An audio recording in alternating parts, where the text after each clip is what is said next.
அனைவருக்கும் வணக்கம். தினசரி வானிலை பற்றி அறிய நம்முடைய யூடியூப் சேனல் பக்கத்தை செக் பண்ணிவிட்டுருங்க. இது வரைக்கும் நம்ம சேனல் செக் பண்ணாமல் நீங்கள் மறக்காமல் ஒரு செக்கை மட்டும் தயவு செய்து பண்ணிவிட்டுருங்க. இன்றைக்கான தேதி வந்து பார்த்தீங்கன்னா ஏப்ரல் 11/4/2024 ஆகிறது. தற்பொழுது நிலவரப்படி பார்த்தீங்கன்னா இலங்கை நோக்கி காற்று சுழற்சி மெல்ல நெருங்கி கொண்டு வருகிறது. இந்த காற்று சுழற்சி காரணமாக நம்ம தமிழகத்தில் என்ன நடக்க போகுது அப்படின்னு கேட்டிங்கன்னா, வெயில் வந்து குறைய போகுதுங்க.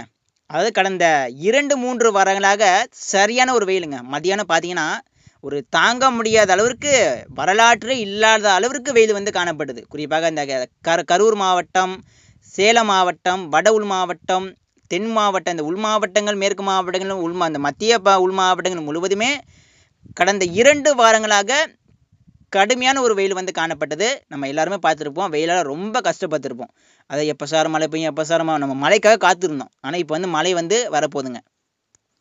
அதுலேயும் இன்னொரு மகிழ்ச்சி என்னென்னா, இதுவரைக்கும் 2 வாரங்களாக அடிக்கப்பட்ட வெயில் இன்று முதல் ஒரு 4 தினங்களுக்கு குறைவாக ஒரு வெயிலாக அடிக்குங்க. வெயில் அடிக்கும், அது அடிக்காமல் போகாது, வெயில் அடிக்கும். ஆனால் 2 வாரங்களாக ஒரு 40 டிகிரி 42 டிகிரி உச்சத்தை தொட்ட அந்த வெயில் வந்து இன்று முதல் ஒரு 4 தினங்களுக்கு மட்டும் 30லிருந்து 38க்குள்ளே இருக்கும். அதாவது 40 டிகிரிக்கு மேலே தொடாது. 39 தான் அதிகபட்சம் தொடும்னு நினைக்கிறேன். அது கூட எங்கேயாவது தொடும். 38 கீழே தான் இருக்கும். எனவே இந்த வட மாவட்டம், டெல்டா மாவட்டம், மேற்கு மாவட்டங்கள், தென் மாவட்டங்கள் முழுவதுமே இன்று முதல் 4 தினங்களுக்கு வெயில் வந்து அடிக்கும். ஆனால் அதிகமாக அடிக்காது. குறைவான ஒரு வெயிலாக அடிக்குங்க. மீண்டும் அதிகமான வெயில் என்பது இந்த காற்று சுழற்சி முடிந்த பிறகு ஏப்ரல் 17ஆம் தேதிக்கு மேலே இறுதி நாட்களில் ஒரு மே முதல் வாரத்தில் அதிகமான வெயில் வந்து மீண்டும் அடிக்கும். ஸோ அடுத்து நம்ம மழையை வந்து பார்த்துருவோம். இப்போ வந்து காற்று சுழற்சி நெருங்கிருச்சுங்க, நெருங்கிட்டு இருக்கு. இப்போ தான் தெற்கிலங்கை இப்போ நெருங்க போகுது. நம்ம எல்லாருமே மழையை வந்து எதிர்பார்த்துட்டு இருக்கோம். எப்போ மழை பெய்யும், உங்கள் இடத்துல எப்போ மழை பெய்யும் நம்ம நீங்கள்லாம் காத்துட்ருப்பீங்க. அதை நம்ம பார்க்கலாம். இன்னைக்கு சரியாக ஒரு 4 மணிக்கு மேலே இடியுடன் கூடிய கனமழை மேற்கு மாவட்டங்கள், மேற்கு தொடர்ச்சி மலை பகுதியில் மழைப்பொழிவு தீவிரமாக காணப்படுங்க.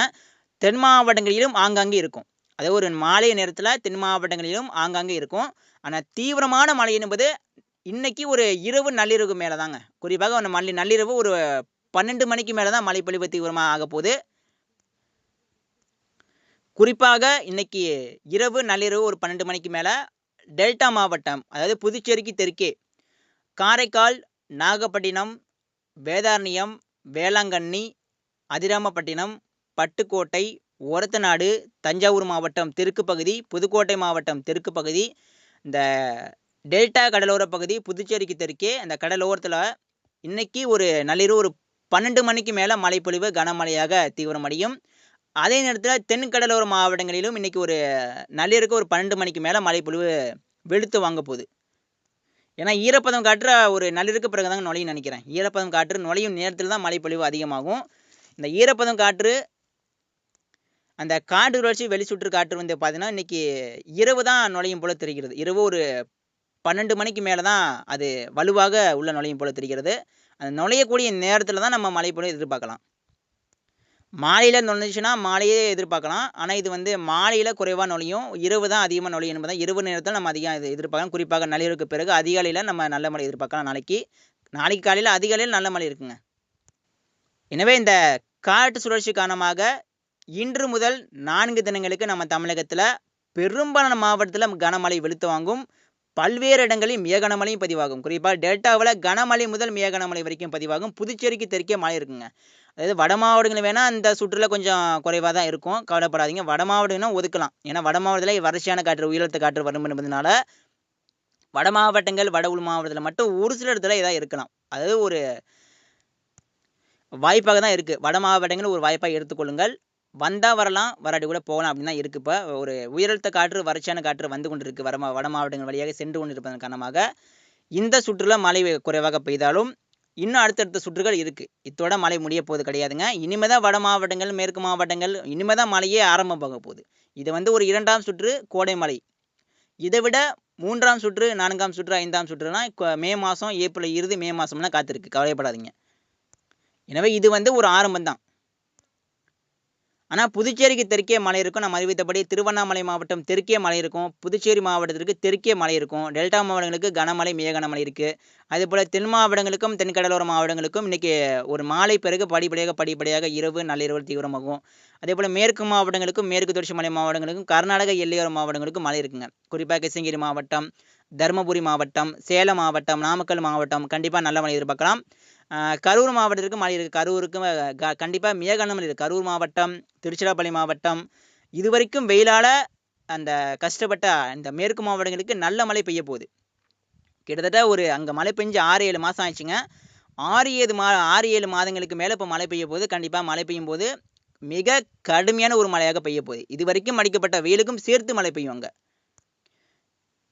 அதேபோல் கரூர் மாவட்டம், திருப்பூர் மாவட்டம், பொள்ளாச்சி எல்லாம் கண்டிப்பாக கனமழை இருக்கும். பொள்ளாச்சி கோயம்புத்தூர் மாவட்டம், நீலகிரி மாவட்டம், இந்த மேற்கு தொடர்ச்சி மலை மாவட்டங்கள் முழுவதுமே கனமழை பரவலாகவும் மிக கனமழை பல்வேறு இடத்துல பதிவாகும். அதேபோல் தென் மாவட்டம், மேற்கு தொடர்ச்சி மலை பகுதியிலும் கண்டிப்பாக கனமழை, மிக கனமழை காத்திருக்கிறது. தென் மாவட்டங்கள், தென்கடலோர மாவட்டங்கள் கண்டிப்பாக மிக கனமழை இருக்கிறது. மதுரை மாவட்டம், தேனி மாவட்டம், ராமநாதபுரம் மாவட்டம், விருதுநகர் மாவட்டம், கோவில்பட்டி, தூத்துக்குடி மற்றும் இந்த தூத்துக்குடி மாவட்டம், கயிலப்பட்டினம், திருச்செந்தூர், தென் கடலோர மாவட்டங்கள், தென் மாவட்ட உள்பகுதி, ஒட்டுமொத்த தென் மாவட்டங்கள் முழுவதுமே இந்த காற்று சுழற்சியால் அதிகமான மழை இருக்குது. அதேபோல் டெல்டா மாவட்டங்களுக்கும் அதிகமான மழை இருக்குது. மேற்கு மாவட்டங்கள் வெயிலால் கஷ்டப்பட்ட எல்லா இடங்களுக்கும் மழை இருக்குது. வட மாவட்டங்கள் மட்டும் கொஞ்சம் குறைவு. வட மாவட்டம், இந்த கிருஷ்ணகிரி மாவட்டம், தருமபுரி மாவட்டம் முன்னேற்றம் அடைந்து மழை கொடுக்கும். அந்த வட மாவட்டம், வடமுழு மாவட்டம் இந்த மழை முன்னேறுவது கொஞ்சம் கஷ்டம்தான். ஏன்னா உயரழுத்தம் இருக்குது. எனவே பார்க்கலாம். இந்த மழைப்பொழிவு 4 தினங்களுக்கு இருக்குங்க. இன்று முதல் 4 தினங்களுக்கு மிக மிக தீவிரமாக காணப்படும். பிறகு இந்த காற்று சுழற்சி மழை கொடுத்து முடிந்த பிறகு ஏப்ரல் இறுதியில் மீண்டும் மழைப்பொழிவு நம்ம கோடையில் தொடங்கும். அப்போ தான் இந்த ஏப்ரல் இறுதி நாட்கள் தான் வெயிலும் அதிகமாக அடிக்க போகுது, மழையும் அதிகமாக பெய்ய போகுது. மீண்டும் அடுத்த சுற்று மழை கோடை இறுதி நாட்களில் தொடங்குங்க. தினசரி வானிலை பற்றி அறிய நம்ம யூடியூப் சேனல் பக்கத்தை சப்ஸ்கிரைப் பண்ணிட்டுருங்க. இன்று முதல் 4 தினங்களுக்கு வெயிலுடைய தாக்கம் மிக மிக குறைந்து காணப்படும். வெயிலும் இருக்கும், மழையும் இருக்கும். அதை இன்று முதல் வெயிலும் இருக்கும், மழையும் இருக்கும். டெல்டா மாவட்டங்களுக்கும் மேற்கு மாவட்டங்களுக்கும் தென் மாவட்டங்களுக்கும் நல்ல மழை இருக்குங்க. நன்றி.